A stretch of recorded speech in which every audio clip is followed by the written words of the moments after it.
Hi, beautiful people. Welcome to Be Healed Out Loud. Today's conversation is going to be focused on healing. We're going to talk about understanding why we can't heal until we feel safe, why many people feel stuck or hopeless on their healing journey, and most importantly, we're going to talk about daily habits you can begin to practice that will help you on your healing journey. This topic is important to me because as a clinical therapist, a common struggle that I'm often addressing in therapy are people feeling defeated, they come in feeling hopeless, and they come in feeling angry. Angry because despite them trying their hardest, they feel as though nothing is changing. And the truth is, it's not because they're not trying hard enough. It's because your body may not feel safe yet to be able to heal. Before we talk about healing, we must understand how the brain and the body functions when we live our lives in survival mode.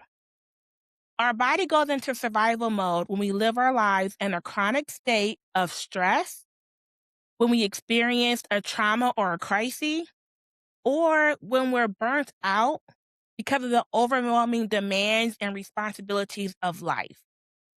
At that point, your only mission is just trying to make it from one day to the next.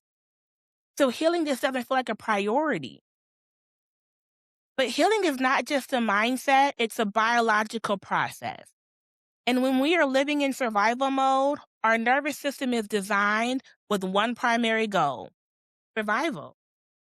Survival in this crazy world where we just feel like we don't have much control. So when your brain perceives a threat, whether that threat is physical, emotional, or relational, it's going to activate a stress response. This response is what we know as fight, flight, freeze, or fawn. Now, what are each one of those? Fight is going to prepare you to confront the threat. Flight is a response that pushes you to escape from the threat. You're going to run away. Freeze is the response that causes us to just shut down or just be still or stuck because that threat feels so overwhelming.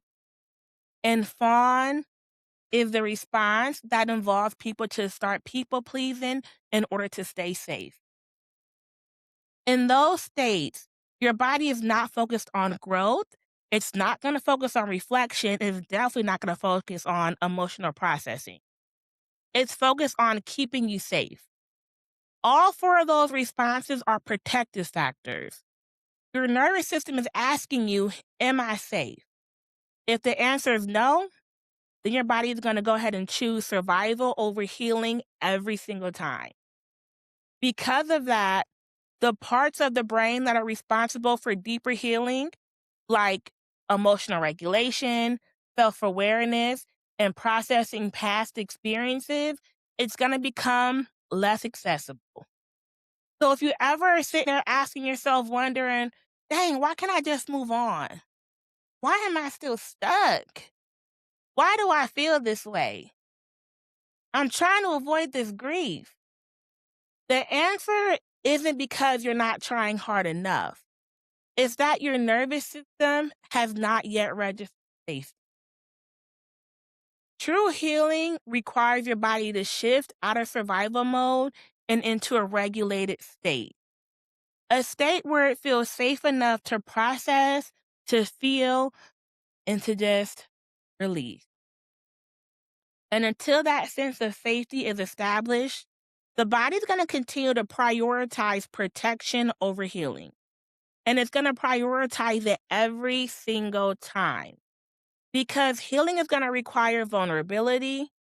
Healing requires openness. Healing requires your body to feel, I am safe enough to feel this. And oftentimes, people feel those things might be considered weakness. So they're going to avoid them at all costs. So if you've ever found yourself avoiding your emotions, shutting down, overthinking, or just not able to handle confrontation, it's not because you're failing and it's not failure. That's protection. Those are defense mechanisms. because healing doesn't start with forcing yourself to feel better. You cannot feel while your body is in survival mode. So, what can you do in your day to day lives that will help you begin to transition out of survival mode? I want you to start trying to practice the 6 daily habits. Habit number one is awareness. You have to recognize when you are in survival mode. Recognize when you are under chronic stress or emotional distress. Recognize if you're ever experiencing severe anxiousness. Recognize if you're feeling hopelessness or helplessness. Recognizing your feelings and your emotions in general. How are you feeling on a day to day basis? How are you feeling in different moments throughout the day? Habit number two, regulating your nervous system by finding ways to calm your body. So we begin with simple things like stepping away from overstimulating environments, slowing down your breathing, sit still and grounding yourself in the present moment, allowing your body to settle, reducing those racing thoughts or those worrying thoughts by taking a walk, stretching, or even practicing some yoga. You're not trying to solve your life in that moment. You're simply giving yourself a break. Even something as small as taking a deep breath in through your nose and then slowly exhaling through our mouth can begin to tell your body, I'm safe right now. Habit number three, creating emotional safety within yourself. This is about how we speak to ourselves. How do you respond to your own emotions? Instead of criticizing yourself or judging what you feel, you begin to accept how you feel and you begin to allow it. You remind yourself, it's okay for me to feel this. My feelings are valid.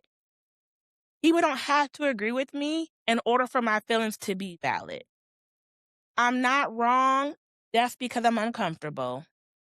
Consoling yourself in that moment by giving yourself some grace, advocating for yourself, not beating yourself up because you made a mistake, but rationalizing that mistakes are going to happen and it's okay.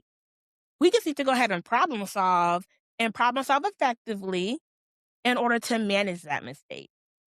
Because your inner voice, your positive your self talk in general, can either keep you in survival mode or it's going to guide you into your habit. Number four is going to be creating boundaries. Healing also requires you to look at what's keeping you in survival mode. You cannot expect yourself to heal in environments or circles that are continuing to hurt you or that are criticizing and judging you. So ask yourself, what in my life makes me feel unloved or not good enough? Is there anyone in my life who criticizes me or makes me feel less than? What in my life makes me feel unsafe? What in my life drains me or overwhelms me? And begin to create distance where you can by limiting exposure to those triggering situations. Take breaks away from constant stress. You want to start to begin to protect your time and your energy. So boundaries may look like saying no, saying not right now, stating when something bothers you and taking space from that, or protecting your peace in ways that you may have not before. Now, I want you to understand, boundaries are not about pushing people away. Boundaries are not about controlling people or manipulating people. Boundaries are not about avoiding everything and then never coming back to it. Boundaries are about protecting yourself, calming yourself in moments where you feel risk. Habit number five, build small moments of safety. Safety does not have to be big. It can be built in small moments, like sitting in a quiet space, listening to calming music, listening to positive music, wrapping yourself up in a weighted blanket, taking a nap, or being around someone who feels safe. These moments may seem small, but they teach your nervous system what safety feels like. It helps you build a foundation of safety. Give yourself permission to slow down and rest. A lot of people stay in survival mode because they never feel like they can stop. They always feel like they have to go from one thing to the other because if not, then they feel lazy. But healing requires you to slow down. You don't have to rush. You don't have to have everything figured out. It's okay to rest. It's okay to pause because you're not behind. You're healing at the pace that your body needs. Oftentimes we feel pressure to heal faster than what we should. Habit number 6, building safe connections and safe support. Healing also happens through safe relationships. You don't have to do this alone, nor should you do it alone. Support is one of the most important ways to come out of survival mode, whether it's through therapy, a safe relationship, or having a supportive community. Healing happens when you are seen, when you're heard, when you're empowered, and supported without fear. When you're around people who truly see you, they respect your feelings, and they allow you to be yourself without fear, your nervous system begins to relax. That's why support matters. People don't have to agree with you, they just have to respect you, and that comes with validation. Whether that's with your therapist, whether it's in a community, or even with one safe person. Because you were never meant to heal alone. You cannot process trauma in the same environment that created it. You cannot regulate your emotions in spaces that constantly dysregulate you or that constantly make you feel unsafe. And you cannot access your most authentic self while you're still trying to survive. Safety is not just physical.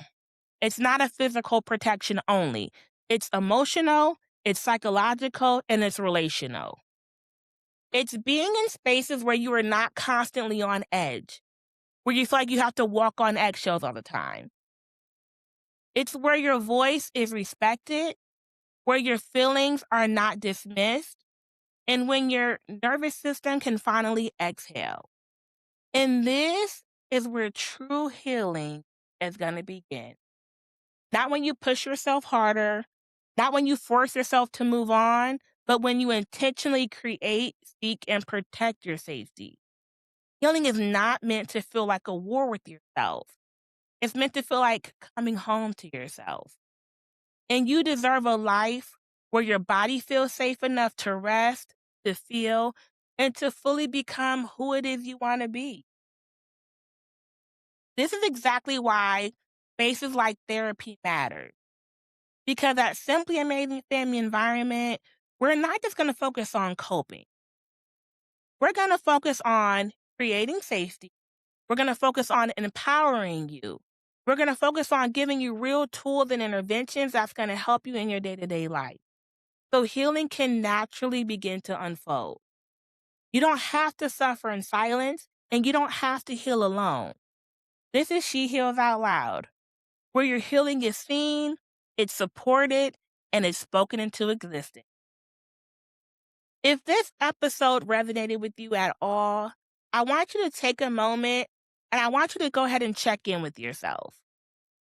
I want you to think about one thing that you can do today that will create a little more safety in your life. And if you're ready to go deeper into your healing journey, I invite you to go ahead and connect with us at Simply Amazing Family Environment. Make sure you go ahead and subscribe to our YouTube channel, or just simply share this with somebody who needs it. Go ahead and leave a review to help this message reach more people.